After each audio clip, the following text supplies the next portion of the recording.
నమస్కారం, JP news కు స్వాగతం.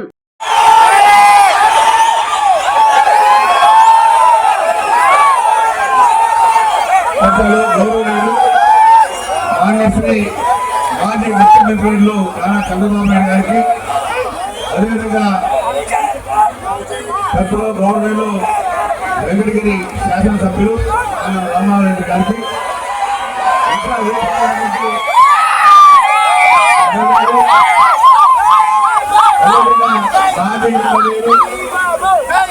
ఇంకా కార్యకర్తలు అందరూ కూడా వేదిక అందరూ కూడా పేరు పేరున పాదాలు చేస్తూ, అదేవిధంగా వేదిక మీద ఉన్నటువంటి సోదరి అందరూ కూడా ఎవరికి ఎండలు 14 గంటలకు వచ్చి బాగా ఉన్నారంటే అది తెలుగుదేశం అలా రావాలి, ఉండాలంటే అలా కావాలి అనే ఉద్దేశంతో ఎవరికి ఎంత కూడా ఉన్నారని చెప్పి తెలియజేస్తా.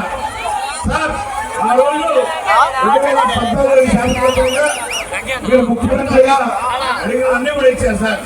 ఈ వెంకటగిరి కానీ 103 పంచాయతీలు కానీ అన్ని కూడా బ్రహ్మాండంగా తార్ రోడ్లు, సిమెంట్ రోడ్లు అన్ని వేసారు సార్.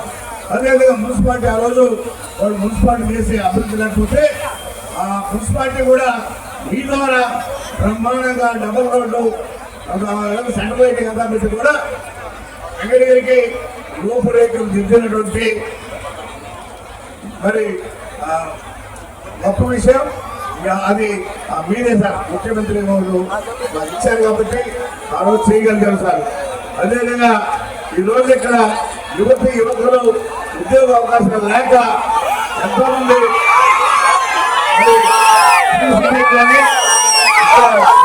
కానీ ఏదో చిన్న చిన్న ఉద్యోగాలకి వెళ్తారన్నారు. ప్రతి ఒక్కరు కూడా కాబట్టి నియోజకవర్గానికి ఇండస్ట్రియల్ సంక్షేమ పనిచేయాలి సార్. యువకుని ఆదుకోవాలా. కాబట్టి పాత పనిచేయలు కాలేజీలు రావాలి సార్. ఇక్కడ పేదవాళ్ళు చదువుకోవాలంటే ఇక్కడ కాలేజీ లేదు సార్. ఏ స్కూల్ బయటకు ఏ నియోజకవర్గం వెళ్ళాలి. కాబట్టి దయచేసి 50 రోజుల్లో 24లో మీరు ముఖ్యమంత్రి ఖచ్చితంగా అవుతారు.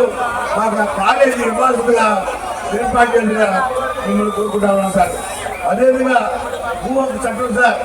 జగన్మోహన్ రెడ్డి ఈరోజు వాళ్ళ భూమిని వాళ్ళు అమ్ముకోకుండా మరి భూ చట్టం తెచ్చి దాన్ని ప్రభుత్వాల దగ్గర పర్మిట్ తీసుకోవాలంటారు. అది ఈ జగన్మోహన్ రెడ్డి ఆ పేదల భూములను దోచుకోవాలని కాన్సెప్ట్ దాన్ని పెట్టాడు సార్. అదేవిధంగా ప్రభుత్వం భూమి ఇక్కడ 3000 ఎకరాల పైన సార్. దానిలో ఎస్సీ పెట్టి చేయొచ్చు.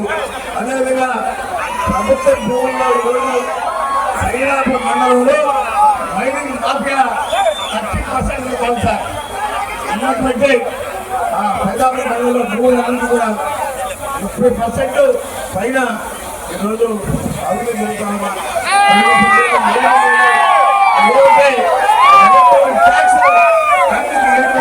చెప్పని తెలియజేస్తాను సార్. అదేవిధంగా మైనింగ్ మార్చుకొని ఖచ్చితంగా మనం అరికట్టాం సార్. అదేవిధంగా రిక్షలు మరియు బ్యాండ్లు మాఫియాలు అందరూ కూడా రెచ్చగొట్టి ఈరోజు శాండ్ మాఫియా, రిక్షల మాఫియా, మైనింగ్ మాఫియా ఇవన్నీ కూడా అధికారులు అడిగితే ఇదంతా కూడా పైనుంచి పర్మిషన్ ఉన్నాయి, ఏమి చేయలేము చెప్పని అధికారులు చెప్తా ఉన్నారు సార్. ఎందుకు అప్పుడే ఇక్కడ మాత్రం కానీ సార్ ఇల్లీగల్గా. కాబట్టి ఇవన్నీ కూడా అరికట్టి ఇచ్చి చేయాలని చెప్పిన ప్రభుత్వంలో అందరూ కూడా పేరు పేరున హృదయపూర్వక నమస్కారాలు చెప్పి